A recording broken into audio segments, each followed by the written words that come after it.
This week, we're going to talk about pronoun-verb agreements. To review, a pronoun is a word that replaces a noun.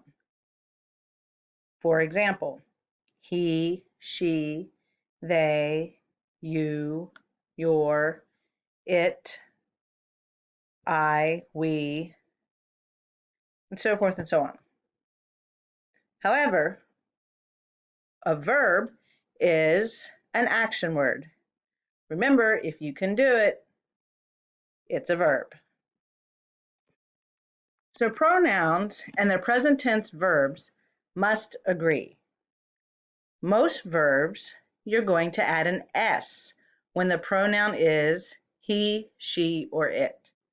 You do not add an S when the pronoun is I, we, your, or they. The examples they give: they rip open their envelopes. She rips open her envelope too. He falls to the floor laughing. We fall to the floor laughing too. All right, so let's look at number 1. Blank splits the cake into 4 pieces. If you don't always know, remember, put each word in the sentence.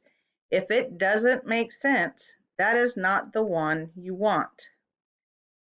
The verb is splits. So we can go back up here and see that for most verbs, add an S when the pronoun is he, she, or it. Do not add an S to the verb when the pronoun is I, we, your, or they. So I splits the cake into 4 pieces. Well, that doesn't make sense. She splits the cake into 4 pieces. That sounds right. We splits the cake into 4 pieces. Again, that doesn't make any sense either.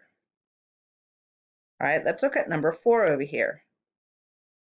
It does not end in an S. Well, let's put each word in here and see if it makes sense. He reached for the cookie. She reached for the cookie. I reached for the cookie. Which one do you think makes the most sense? If you said I, you're correct. Number 5, blank stir the soup one more time. He stir the soup one more time. They stir the soup one more time. She stirred the soup one more time. Which one do you think it would be? If you said they, you are correct. After you listen to this, I want you to play a game. I uploaded the link on the Schoology page.